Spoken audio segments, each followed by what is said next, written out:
Good evening and welcome to the rise and fall of adventure games. Tonight, we will be recounting the life of the once mighty point-and-click adventure game. But first, what is an adventure game?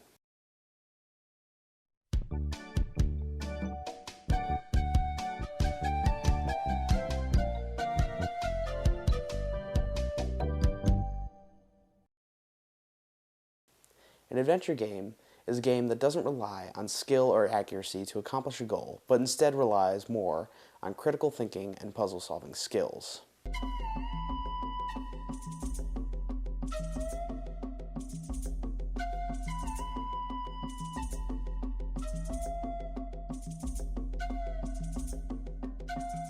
Generally, there is a protagonist who is a lovable underdog who must go to great lengths to save the world. The game is spent collecting odds and ends from various places to gain access to items you need to progress in the game.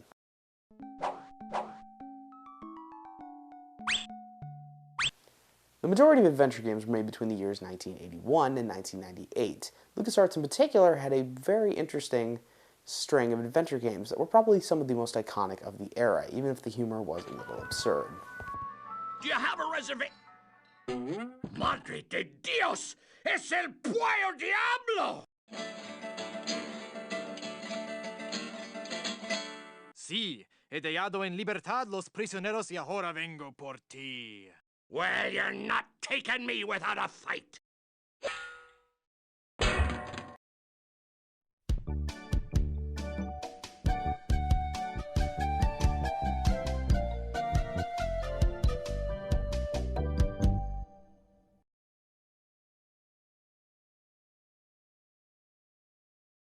Before the time of visual adventure games, all games were laid out exactly as you see. There would be a description of a room, and the player had to type in commands that the character would do to interact with the world.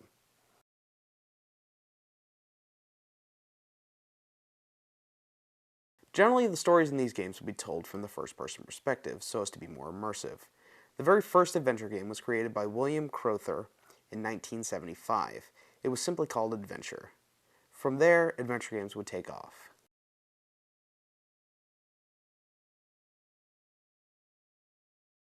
Oh, sorry, let me get that for you. There you are, much better. It was around this point the game started to evolve to include actual video portions of the game. The mechanics still worked the same. The player would type in a verb and an object to go with it.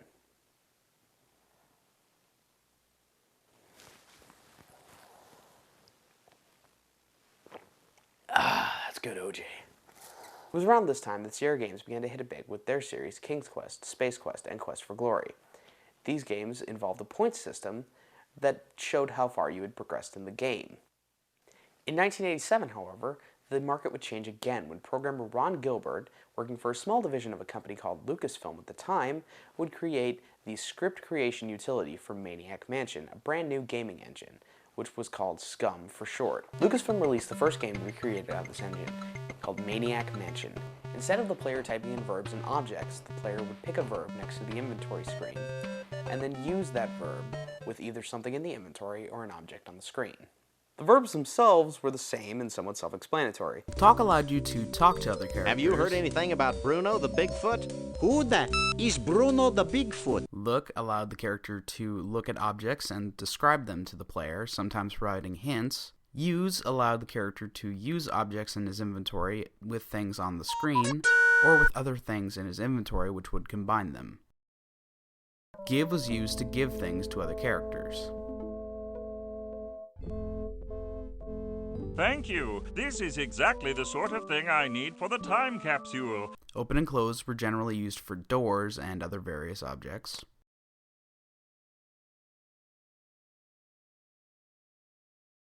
Pickup allowed the character to pick up objects off the screen. It's a portrait of John Muir. And sometimes pick up women.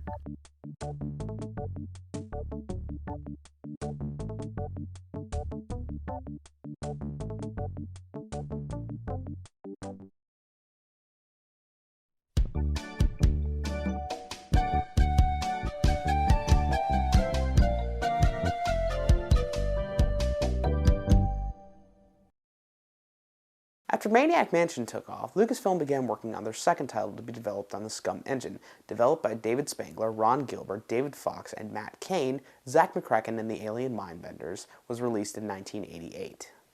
While Maniac Mansion mostly focused on multiple characters wandering through a horror environment, Zak McKracken focused on 4 characters united in a science fiction environment charged with stopping an alien invasion.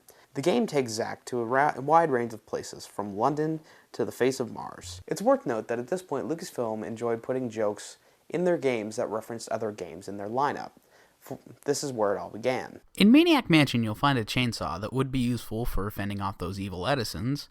Unfortunately, you can't use it because it's out of gas.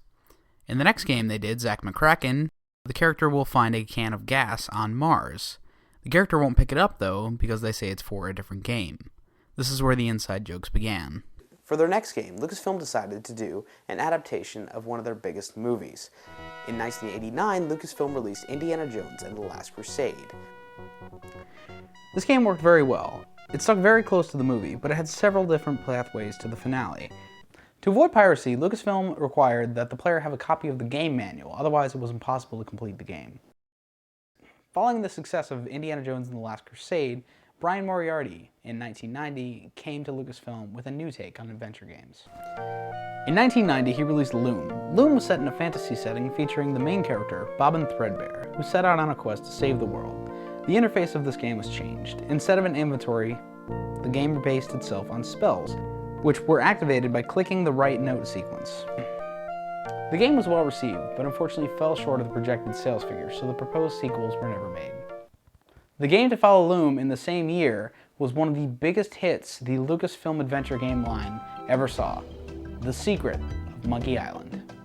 Developed by Ron Gilbert himself, Secret of Monkey Island is one of the few SCUMM games to launch a franchise of sequels. Monkey Island to this day is still the largest property of the LucasArts adventure game titles, and one of the largest properties of LucasArts itself, besides Star Wars. The game begins with Guybrush Threepwood, a pirate wannabe who arrives on Melee Island and must pass 3 trials to become a pirate. His adventures lead him to Monkey Island after the dread pirate LeChuck. The next release by LucasArts, as they were called, was a direct sequel to Monkey Island called Monkey Island 2: LeChuck's Revenge. The story picks up a few months after the previous game and follows Guybrush Threepwood as he collects pieces of a map through the lost treasure Big Whoop. His quest leads him straight to his nemesis LeChuck, now a zombie. This game is considered by the fans to be one of the best, and is the last game to feature lead developer Ron Gilbert. After that, LucasArts decided to return to Indiana Jones, with Indiana Jones and the Fate of Atlantis. Led by Hal Barwood and Noah Falstein, the game incorporated a similar look to the interface of Monkey Island 2, but kept the system from The Last Crusade, allowing the game to be completed in multiple ways. Indy would later return in action games, but his adventure game days were over with the Fate of Atlantis. In 1993, LucasArts decided to approach Tim Schafer, someone who had only previously co-developed games, to develop his first game. With that, Tim Schafer decided to return to SCUMM's roots with a sequel to Maniac Mansion, Maniac Mansion 2: The Day of the Tentacle. The game centers around Bernard from the first game, and new characters Hoagie and Laverne, who are trapped in certain areas of time and must return to the present while stopping the Purple Tentacle from taking over the world. This game was well received and is still recognized today as one of the most memorable adventure games. It's been recognized by Telltale Games CEO Dan Connors as one of the top 3 LucasArts SCUMM franchises. This is the last game to feature the standard SCUMM interface. A newer interface was introduced in the next game, involving right-clicking to use certain verbs. A lot of the verbs were axed, though, and simply combined with a simple use verb.